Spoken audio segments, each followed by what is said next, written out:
দিদার রান্নাঘরে সবাইকে স্বাগত। আশা করি বন্ধুরা সবাই ভালো আছেন। আজকের রেসিপি পালং শাকের ঘন্ট।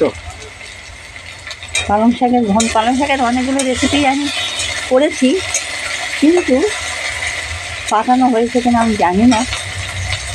আলু একটু বেগুন দিয়ে জিরে তেজপাতা ফোড়ন দিয়ে আলু বেগুন ভাজতে দিয়েছি। দিয়ে দিচ্ছি শিম, কেটে রাখা শিমগুলোকে দিয়ে দিচ্ছি। শুধু আলু বেগুন বড়ি দিয়েও হয়, আবার শিম দিয়েও হয়। এগুলোকে একটু ভেজে নেব। এই যে একটু বড়ি ভেজে রেখেছি, দেখুন বড়ি ভেজে রেখেছি।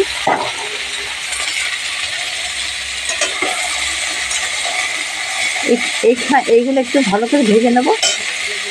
আর পালং শাকটাকেও আমি দেখে দিচ্ছি। এই যে পালং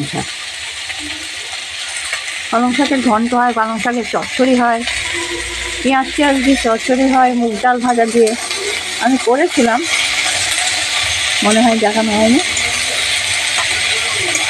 আচ্ছা, এবারে দিয়ে দেবো হলুদ গুঁড়ো, নুন, চিনি, কাঁচা লঙ্কা, টমেটো, ধনে গুঁড়ো সব কিছুই দিয়ে দেবো। শিম আলু বেগুন ভাজা কিন্তু হয়ে গেছে। এবারে দিয়ে দেবো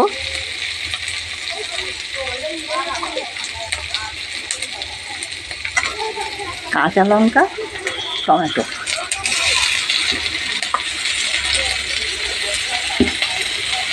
হলুদ গুঁড়ো, নুন, চিনি, ধনের গুঁড়ো, জিরে গুঁড়ো।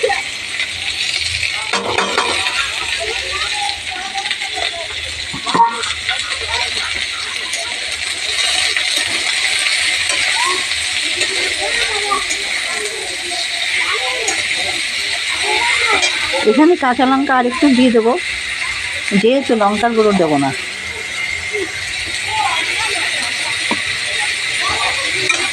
আর কিছুই নাই, সব কিছু দেওয়া হয়ে গেল। পালং শাকটা দিয়ে নেড়ে চাপা দিয়ে দেবো, জল দিতে লাগবে না।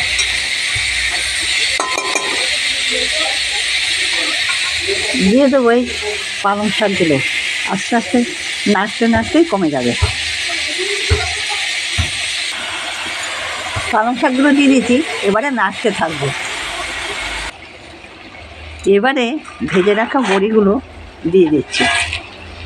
বড়ি আমি গুঁড়িয়ে দিই, কিন্তু এই বড়িগুলো এত শক্ত আমি গোড়াতে পারছি না, এইখানেই দিয়ে দিলাম। কোনো বড়ি নরম হয়, কোনো বড়ি শক্ত হয়।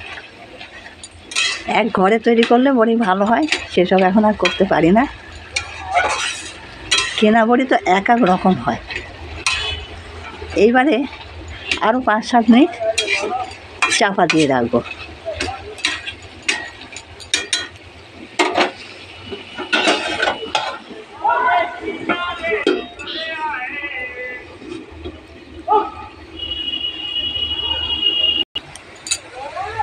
পালং শাকে কিন্তু জল দিতে লাগে না, জল বেরোয়।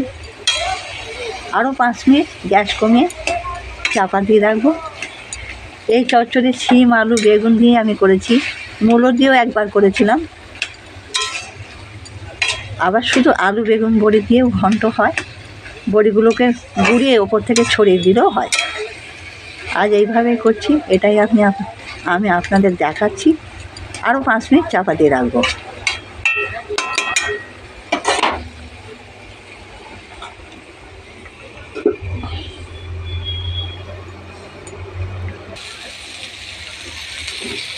এই পালং শাকের ঘন্ট কিন্তু আমার হয়ে গেছে। দেখুন, বড়ি আলু বেগুন শিম দিয়ে এই পালং শাকের ঘন্ট কিন্তু হয়ে গেছে। এই রেসিপিটি আপনাদের কেমন লাগলো বন্ধুরা? কোনো ব্যাপার নেই, একটু জিরের গুঁড়ো, ধনের গুঁড়ো, একটু নুন, মিষ্টি, কাঁচা লঙ্কা, টমেটো, এইভাবে দিয়েই সবজিগুলোকে একটুখানি ভেজে নিয়েছিলাম। এইভাবে দিয়ে কিন্তু পালং শাকের ঘন্ট রেডি হয়ে গেল। আর পালং শাক খাওয়া তো কত ভালো আপনারা জানেন।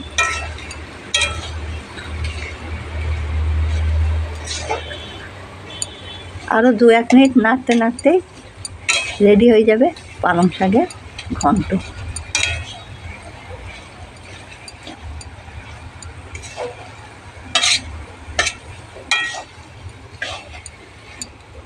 পালং শাকের ঘন্টের রেসিপিটি আপনাদের কেমন লাগলো? ভালো থাকুন বন্ধুরা, সবাই ভালো থাকুন। দিদা সবাইকে জানাচ্ছে অনেক অনেক নমস্কার।